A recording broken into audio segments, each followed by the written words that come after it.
장관님, 네.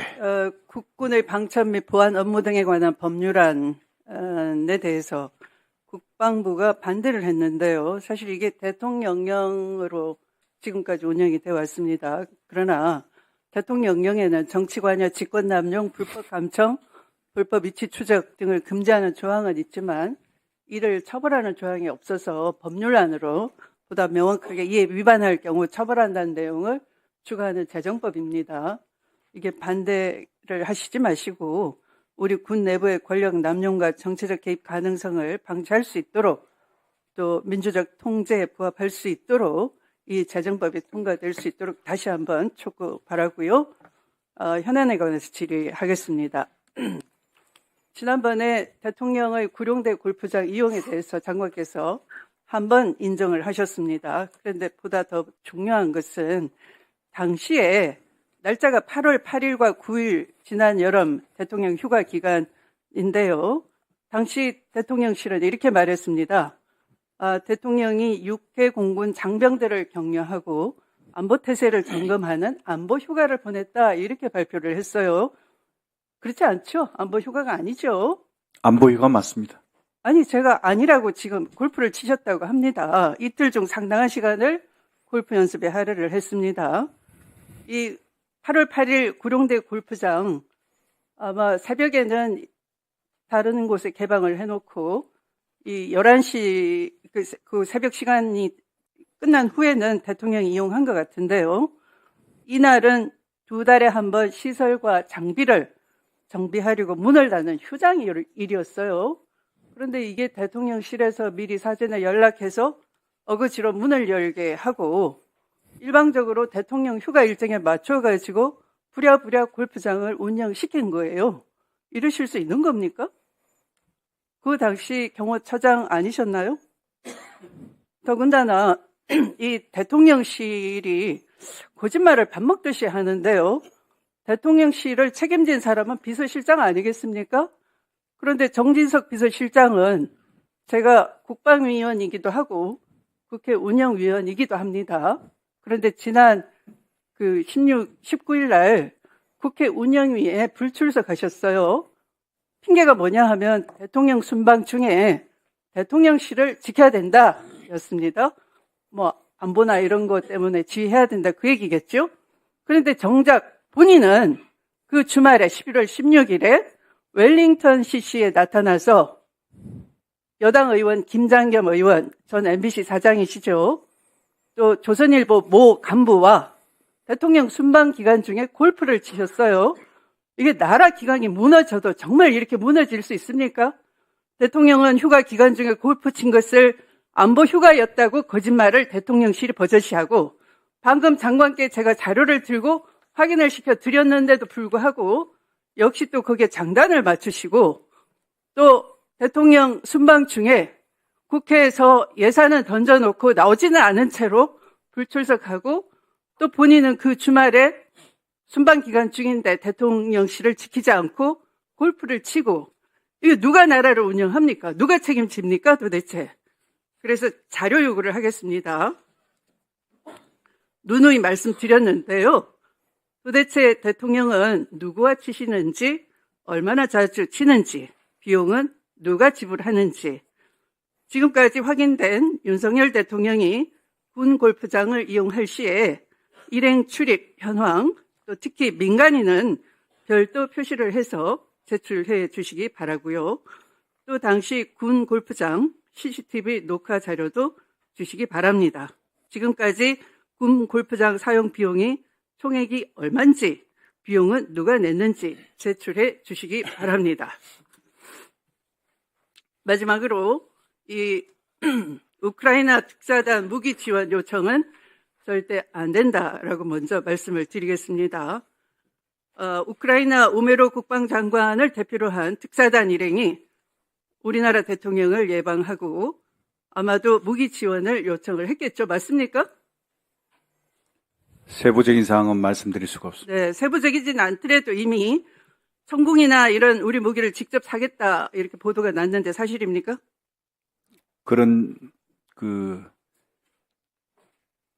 제안을 받은 것은 없습니다. 네. 한국 무기 지원이 절실하다면서 방공 시스템과 155mm 포탄 등을 우선순위로 꼽았다고 하는데요.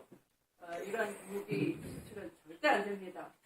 누누이 강조드리지만 우크라이나 전쟁을 한반도로 끌어들이는, 한반도를 불구덩이에 집어넣는 일이 될 겁니다. 장관께서 철저하게 막으시기 바랍니다. 이상입니다. 위원장님, 네. 우리 네, 존경하는 추미애 의원님께서 질의하신 것 중에 휴가 중에 대통령께서 골프하신 것과 관련해서 좀 정정 드릴 말씀이 있는데 기회를 주시면. 예, 말씀하십시오. 예. 대통령께서 8월 8일, 9일 날 그 구룡에서 이제 휴가 중에 운동하신 것은 사실입니다. 최초에 대통령께서 휴가 가실 때 일정을 짜는 과정에서 저한테 말씀하셨습니다. 이번 휴가는 어차피 지금 내가 휴가 가는 지역이 군용 지역이고 한데 장병들하고 같이 좀 이렇게 함께하는 시간을 좀 갖도록 일정에 반영해 달라고 요구를 하셨습니다. 그래서 장병들하고 농구도 하시고 또 장병들하고 족구도 하시고 또 함께 또 라운딩도 하시고 또 안보태세 점검 차원에서 U3 빵카도 다 둘러보시고 이러면서 좀 뭔가 통수권자로서 장병들 격려하는 시간을 갖도록 해달라. 그래서 반영된 거거든요. 8월 8일, 9일 날도 운동하실 때 다른 사람하고 한 게 아닙니다. 민간인하고 업자들하고 골프하신 게 아닙니다. 장병들 중에 가장 고생하는 게 누구냐? 부사관들하고 영관급 실무자다. 그래서 영관급 실무자하고 부사관들하고 같이 라운딩을 하셨습니다.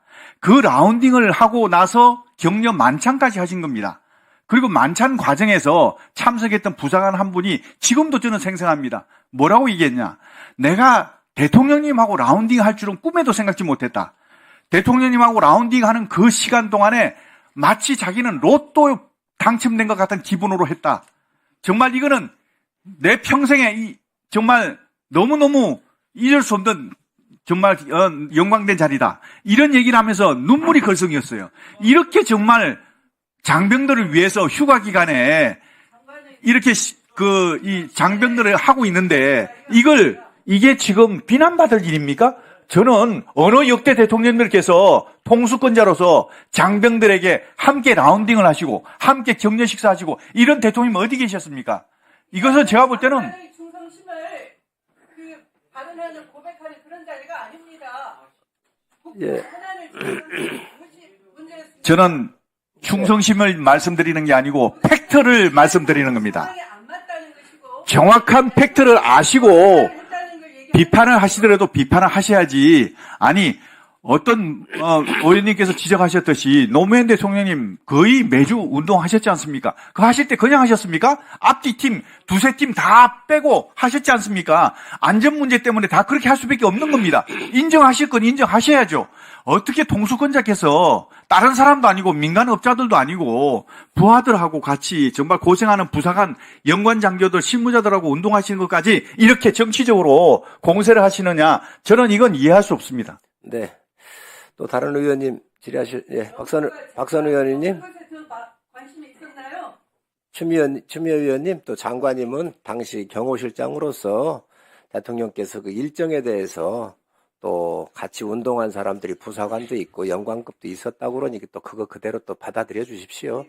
또 예를 들어서 대통령실에 계셨기 때문에 대통령실에서 안보 휴가라고 그렇게 보도를 한 것, 그것에 대해서 정직하지 않다, 거짓말이다. 당연히 국회의원으로 질문할 수 있는 거죠. 우리 또 추미애 의원님은 또 그렇게 보시는 각도대로 얘기하신 거고요. 우리 또 장관님은 또 대통령이 모시고 또 그 휴가 일정에서 장병들하고 농구도 하시고 또 족구도 하시고 여러 일정을 여러 가지 그 중에 골프도 있었었는데 그걸 또 그대로 이렇게 좀 받아주시면 좋겠습니다.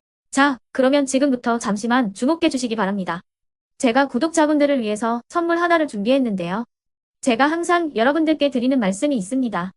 뉴스만 평소에 잘 챙겨보셔도 돈이 되고 돈을 벌 수 있다라고 말씀을 드렸는데요.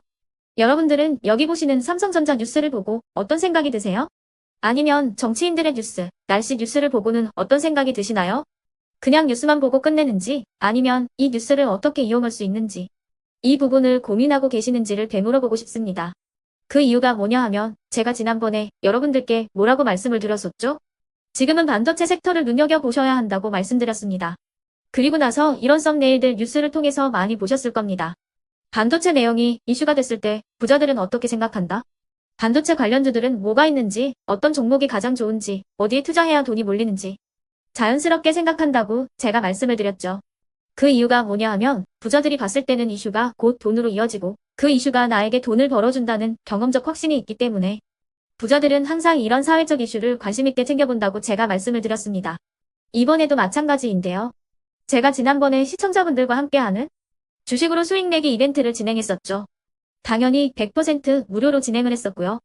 여기 보시면 아시겠지만 제가 지난번에도 구독이라고 보내주신 모든 시청자분들께 반도체 관련주 중에 가장 크게 급등할 딱 한 종목, 많은 종목도 아니라 한미반도체 한 종목을 여러분들께 추천드렸어요. 그러면서 여기 나와 있는 대로 정확히 얼마에 매수해야 하는지, 그리고 수익률이 어느 정도 나왔을 때 팔아야 하는지를 이런 부분들까지 여러분들에게 정확히 알려드렸었는데 지금 실제로 어떻게 되었다? 오른쪽을 보시면 아시겠지만 제가 지난번 문자 발송으로 이 한미반도체를 소개해드리고 나서 실제로 이렇게 5배 이상 어마무시한 상승이 나왔습니다. 100만 원만 투자를 했어도 무려 500만 원이 넘는 수익금이 생긴 거죠. 그래서 당시에도 굉장히 많은 분들이 제가 드린 이 한미반도체로 수익을 내실 수가 있으셨을 텐데요. 다시 한번 축하드린다고 말씀을 드리겠고 이번에도 마찬가지입니다. 앞으로도 2024년, 2025년 계속해서 기대해볼 섹터는 AI입니다. 그 중에서도 AI 반도체는 그 누구도 부정할 수 없는 미래 성장 산업입니다. 그러면 우리가 어떻게 생각해 볼 수 있을까요? AI 반도체 종목 중에 앞으로 크게 대장 역할을 하면서 10배 이상 급등할 수 있는 텐베고 종목을 지금부터 열심히 추적해야 한다는 겁니다. 큰 돈을 투자하지 않더라도 월급의 일부분 아주 소액이라도 이 종목을 모아가야 수백 %의 수익률을 손에 쥘 수 있는 것이죠. 지금 여러분이 보고 계시는 이 유튜브 또한 AI 반도체와 아주 밀접한 연관이 있고 반도체야말로 대한민국의 핵심 산업으로 앞으로 더더욱 시장은 성장할 수밖에 없습니다. 그렇기 때문에 제가 이번에도 뭘 보내드리고 있냐면 지난번과 똑같이 구독이라는 문자를 보내주시면 제가 AI 반도체 관련주 중에 앞으로 대장주 역할을 하면서 주가가 가장 크게 급등할 한 종목을 여러분들께 문자 발송으로 종목명과 사고 파는 시점을 모두 알려드릴 건데요. 그 문자를 받고 여러분들이 주식으로 돈 버는 연습을 한번 해보셨으면 좋겠고요. 혹시라도 나는 주식을 하지 않는다 하시는 분들은 주변에 주식하시는 지인분들에게 말씀을 해주셔도 되고요. 아니면 연세가 있으셔서 투자가 어렵다 하시는 분들은 이 종목을 자녀분들에게 한번 사봐라. 이걸로 한번 수익을 내봐라. 이렇게 조언을 해주실 수도 있는 거겠죠. 그래서 지금 이 영상을 보시는 시청자분들 중에 나도 이번 종목이 좀 궁금하다 하시는 분들은요. 누구나 상관없이 그리고 어느 시간대나 상관없이 부담없이 010-2514-5930번으로 구독이라는 문자 보내주시면 제가 이번에도 똑같이 무료 추천 급등주 문자를 보내드리겠습니다. 이해되시겠죠? 제 번호 010-2514-5930번으로 구독이라는 문자 보내주시면 여러분들이 직접 이슈를 통해서 돈 버는 연습을 해보실 수가 있는 거고 제가 돈을 받는 것도 아니고 투자를 대신해 드리는 것도 아니기 때문에 부담 없이 신청해 주시면 되는 겁니다. 그리고 수익이 나면 저는 다른 것은 하나도 바라지 않습니다. 제 채널에 구독, 좋아요 한 번씩만 눌러주시라 이렇게 다시 한번 말씀을 드리겠습니다.